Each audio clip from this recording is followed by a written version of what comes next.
আসসালামু আলাইকুম। আশা করি আপনারা সবাই ভালো আছেন। আলহামদুলিল্লাহ আমিও ভালো আছি।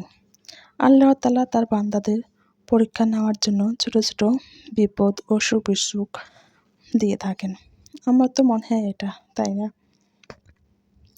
দেখবেন ছোট, ছোট অসুখের মাধ্যমে আল্লাহ তাআলা তার বান্দাদের পরীক্ষা নিয়ে থাকেন। যে আমরা এতটা অসুখের মাধ্যমেও আল্লাহর ইবাদত করছি কিনা, আল্লাহকে স্মরণ করছি কিনা।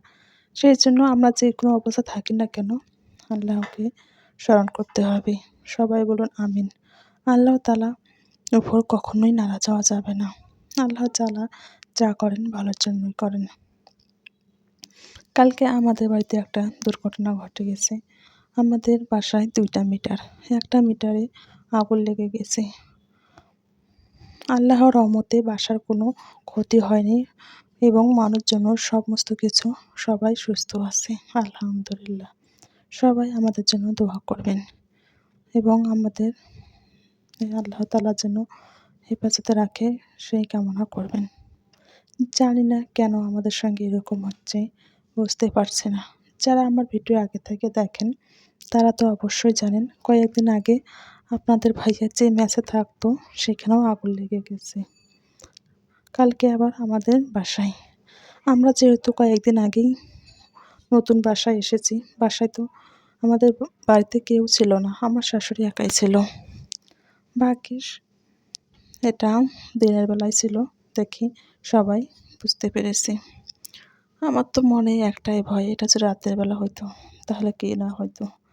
যাই করে আল্লাহ ভালোর জন্য করে। আল্লাহ না চাইলে কেউ কাউকে মারতে পারে না। আপনারা সবাই আমাদের জন্য দোয়া করবেন, আমাদের পরিবারের জন্য দোয়া করবেন, পাড়া প্রতিবেশী সবার জন্য দোয়া করবেন। কেননা কারেন্টের আগুন এমনই একটা আগুন যে একটা বাসায় লাগলে প্রত্যেকটা বাসার জন্য রিস্ক হয়ে যায়। সেই জন্য আল্লাহর রহমতে যে আমাদের পরিবার সবাই হেফাজতে আছে, এটাই সবচেয়ে বড় কথা। কারো কোনো ক্ষতি হয়নি। আল্লাহ তাআলা নিশ্চয়ই কোনো না কোনো কারণে আমাদের পর এরকম কিছু করছে। আমি কখনো আল্লাহর উপর নারাজ হব না। কেননা আল্লাহ তাআলা নিশ্চয়ই আমাদের জন্য এর পরবর্তী কিছু ভালো রেখেছেন। সেই জন্য আল্লাহ তাআলা আমাদের এরকমভাবে পরীক্ষা নিচ্ছে। আমি যে একটা কথাই জানি যে আল্লাহ তাআলা পরীক্ষা নেওয়ার জন্য তার বান্দাদের অনেক বিপদ আপদের সম্মুখীন করে। আপনারা সবাই আমাদের জন্য দোয়া করবেন। কথা বলতে, বলতে অনেক কথাই বলে ফেলেছি। এদিকে আমার রান্নাটাও কমপ্লিট হয়ে যাচ্ছে। যারা এখন পর্যন্ত আমার এই ভিডিওটার সঙ্গে আছেন তাদেরকে অসংখ্য, অসংখ্য ধন্যবাদ। প্লিজ একটা লাইক করবেন। ভিডিওটা সাবস্ক্রাইব করে রাখবেন। আমি যখনই নিত্য নতুন কোনো ভিডিও আপলোড করব তখনই আপনাদের কাছে পৌঁছে যাবে। যদি ভিডিওটা আমার ভালো লেগে না থাকে তারপরেও কন্টিনিউ দেখতে থাকুন, দেখবেন একদিন ভালো লেগে যাবে। এমন কোনো কিছু নেই যে যা মানুষকে সেটা ভালো লাগে না। ইনশাআল্লাহ আমার ভিডিওটা একদিন আপনাদের মনের মতো হয়ে উঠবে।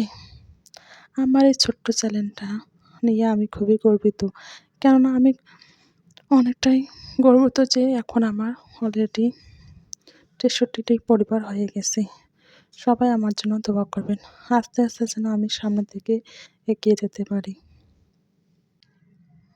এখানে আমি পাটা শাক ভাজি করার আগে লবণটা একটু যে পাতলে রান্না করবো সেটাতে সুন্দরভাবে ভেজে নিতে হয়।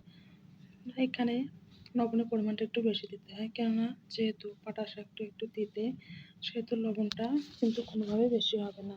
লবণটা একটু বেশি করে দিলে শাকটাও কিন্তু ঝরঝরে সুন্দর হয়। এখানে আমি ভিডিও শেষ করলাম। খোদা হাফেজ।